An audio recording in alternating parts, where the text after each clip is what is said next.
오늘 하늘뜻 펴기는 따로 또 함께 사랑 안에서 올해 우리 교회가 그 표로 정한, 우리 교우들이 함께 투표에 참여해서 정한 그런 표 말씀입니다. 코로나 역병으로 인해서 우리는 강제로 격리되고 있습니다. 또 따로따로 떨어져 있기를 강요받고 있습니다. 이 시간을 소일거리를 찾아보내기보다는 자신의 내면을 강화하는 시간으로 삼는다면 알차게 이 위기의 시간을 극복할 수 있을 것이라고 생각합니다.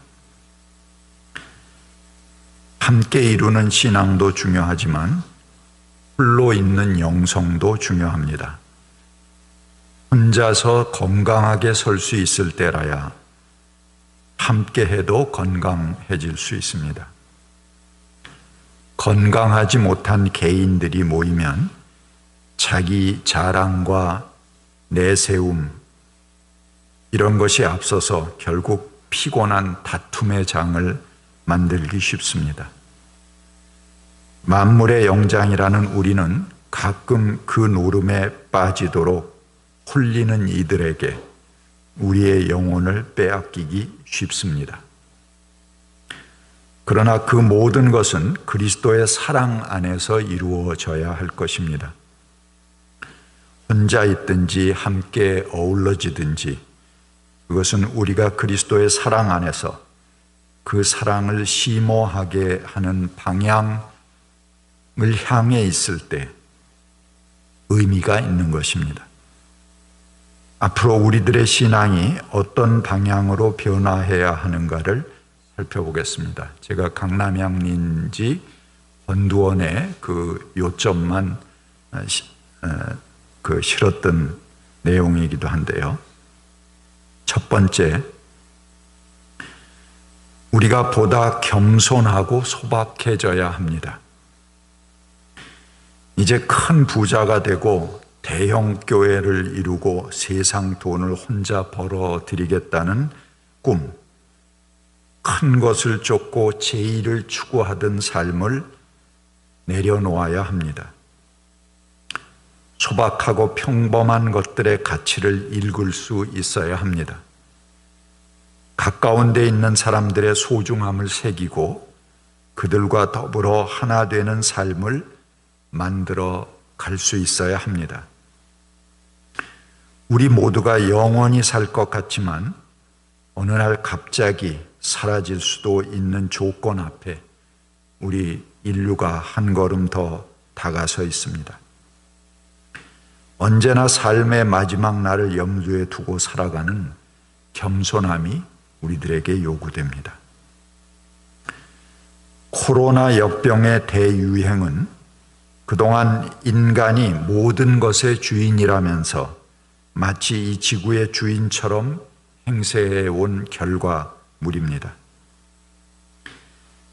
자연은 자연 나름대로의 주권이 있습니다. 동물은 동물대로, 식물은 식물대로, 존재하는 흙과 땅과 물과 돌들 모두 하나님 앞에 동등한 자기 몫의 권리가 있습니다.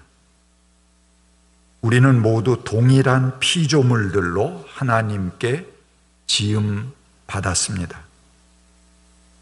그런데 인간이 이들의 주인 행세를 하면서 무한히 그들의 영역을 침범하고 병들게 만들었습니다. 이번 코로나는 경고에 불과합니다. 만약 인류가 자연과 공존하는 겸손함을 찾지 못하게 된다면 그 다음엔 코로나보다 훨씬 강한 놈, 모든 인류가 지하 벙커를 구해 숨어 들어가야지 생존할 수 있는 더욱 심한 자연의 보복을 당할지도 모릅니다. 우리는 우리의 삶을 겸손하고 소박하게 하며 우리의 일상에서 자연과 더불어 살아가는 삶을 찾아내야 할 것입니다. 그것이 올해 우리가 해야 할 첫 번째 과제이기도 합니다. 둘째, 오늘 박완서님의 일상의 기적이라는 글, 좀 긴 글로 예배를 시작했습니다만, 우리가 일상 속에서 평범한 것들에 감사할 수 있어야 합니다.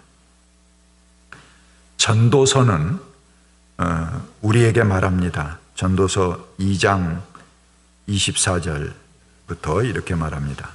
사람에게 먹는 것과 마시는 것, 자기가 하는 수고에서 스스로 보람을 느끼는 것, 이보다 더 좋은 것은 없다. 알고 보니 이것도 하나님이 주시는 것, 그분께서 주시지 않고서야 누가 먹을 수 있으며 누가 즐길 수 있는가.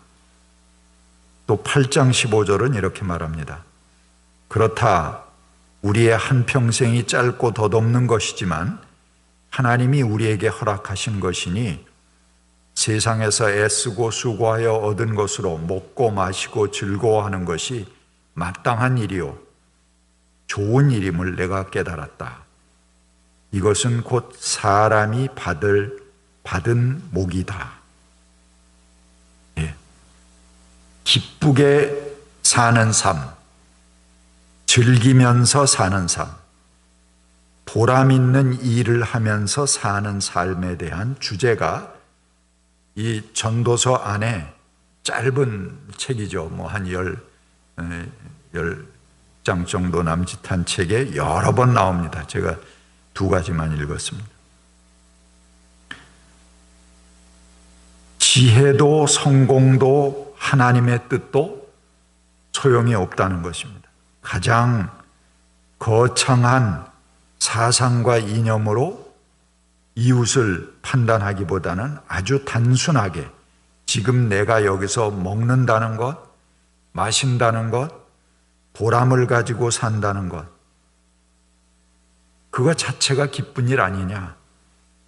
전도서는 금식하고 금욕하고 그러지 말라 그렇게 얘기해요. 네 하나님에게 주신 그 삶을 즐겁게 기쁘게 살아라. 거기다 하는 일에 보람을 느낀다면 더할 나위가 없다 하는 것이 전도서의 메시지입니다. 아주 단순하게 지금 내가 여기서 먹는다는 것, 마신다는 것, 거기다가 보람을 가지고 사는 것, 그 자체가 이루어진다면 얼마나 우리가 기쁜 일이냐. 내가 들어갈 무덤 속에는 일도 계획도 지식도 지혜도 없다. 전도서 9장 10절입니다. 내가 지금 숨 쉬고 있고 내가 지금 식욕이 있어 먹을 수 있고 내가 갈증 날 때 목을 축여줄 물이 있다면 그것 이상 더 바랄 것이 무엇이란 말인가? 지금 내가 숨 쉬고 있는 것, 바로 이것이 기적이고 하나님의 은총 아닌가 하는 것이 전도서의 메시지입니다. 삶의 어떤 조건들, 이념들, 도덕성들, 그것들도 물론 중요합니다. 하지만 사람이 목숨을 잃은 후에는 무슨 소용이 있겠습니까? 누가 국가를 위해 목숨을 바치라고 하며 종교와 이념을 위해 생명을 바치라고 요구한단 말입니까? 그것들은 모두 사람의 생명을 지키고 풍성하게 하기 위한 것이지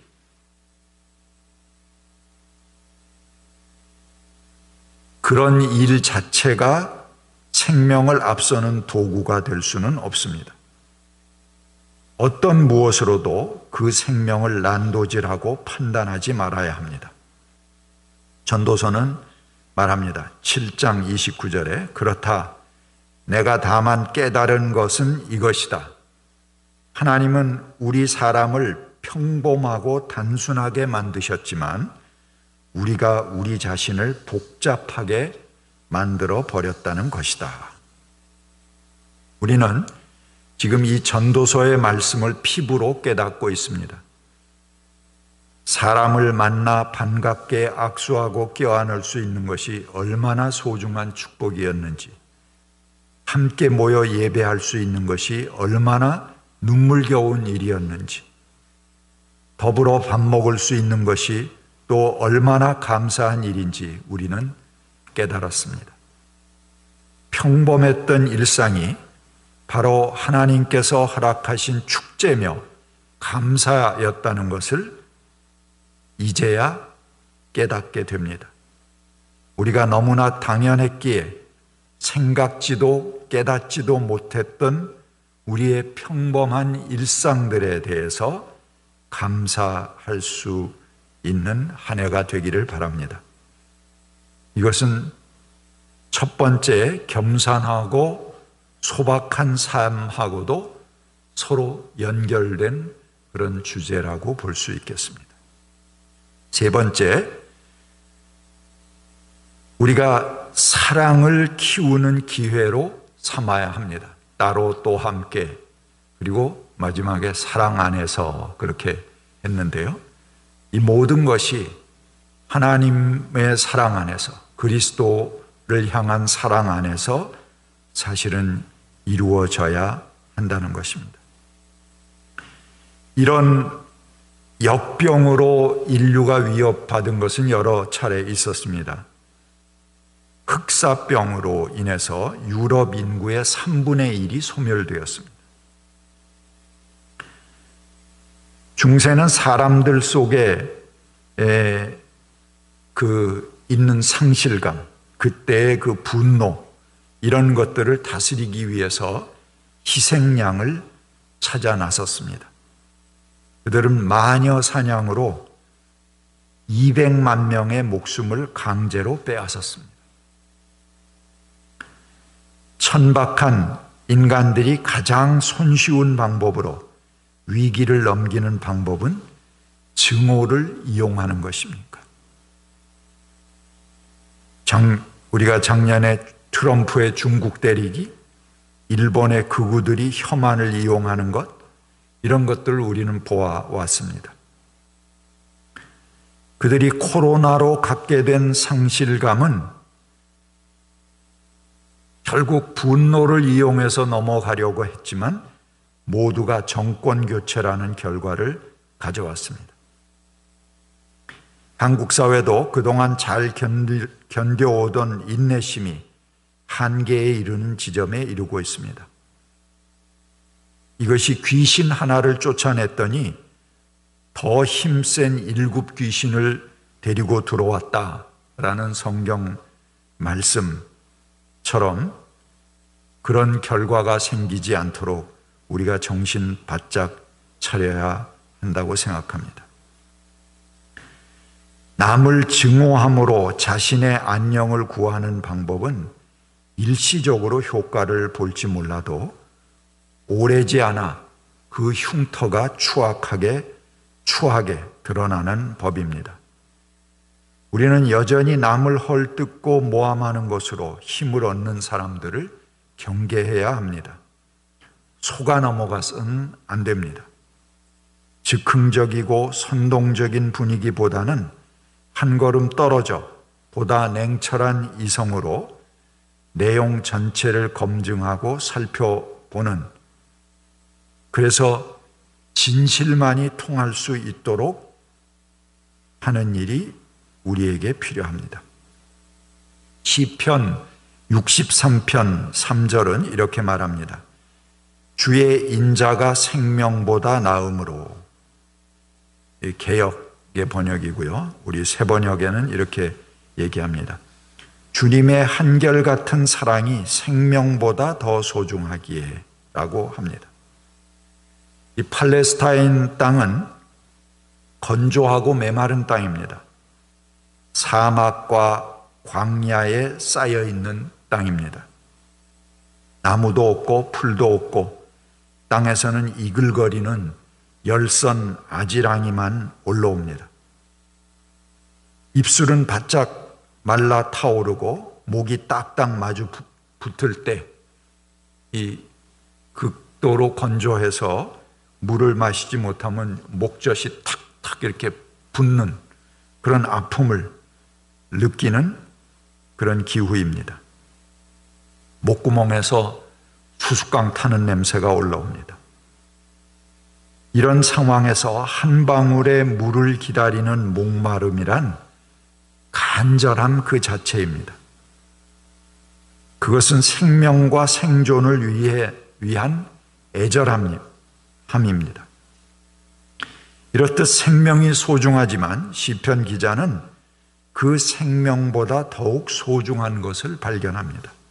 흔히 우리는 생명이 우리의 궁극적 목표요 가치라고 합니다. 그러나 시편 기자는 주님의 한결같은 사랑이 이 생명보다 더 소중하다라고 말합니다.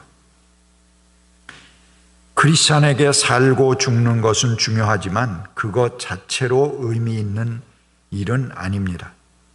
단지 우리가 먹고 마시는 자체가 삶의 목표라면 그 얼마나 무의미합니까? 적어도 인간은 아무 의미 없이 먹고 마시는 데에만 만족하고 살 수는 없는 생명체입니다.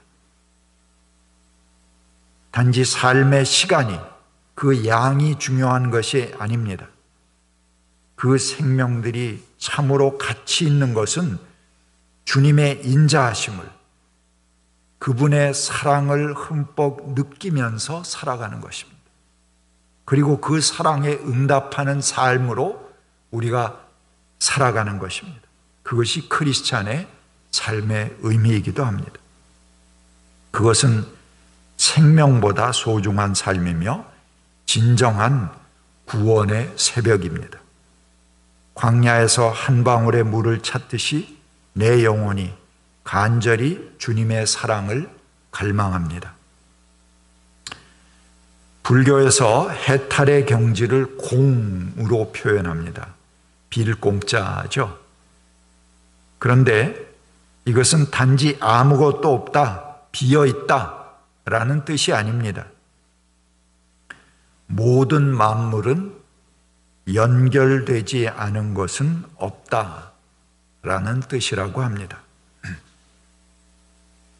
모두가 연기, 인연에 의해서 함께 엮여져 있다. 그래서 연결되지 않은, 따로 떨어진 그것은 없다, 공이다 하는 의미라는 것이죠. 우리들의 아주 작은 몸짓, 나비의 날갯짓이라도 그것이 태풍을 일으키는 원인이 됩니다. 근본에서부터 작지만 참다운 행동, 진실한 행동이 이 우주를 만들어 갑니다. 그것은 만물이 다 연결되어 있기에 우리의 작은 마음 씀씀이, 작은 몸짓 하나가 결코 작은 일이 아니라는 것입니다. 그것은 결국 우주를 변화시킬 대변혁의 시초인 것입니다. 우리가 갖는 꿈들, 증오와 혐오를 토대로 편을 만들고 갈라치게 하는 행위들, 영원할 것 같이 움직이는 것들, 사상이나 이념들, 그 모든 것이 영원한 것이 아닙니다. 지금 내가 그리스도의 사랑 안에서 움직일 수 있는 작은 몸짓들을 우리는 찾아내야 할 것입니다. 내 몸으로 어떻게 그리스도의 사랑을 드러낼 것인가? 아무도 보지 않지만, 아무도 알아주지 않지만 그 작은 몸짓이 결국 이 우주를, 만물을, 세상을 변화시키는 것입니다.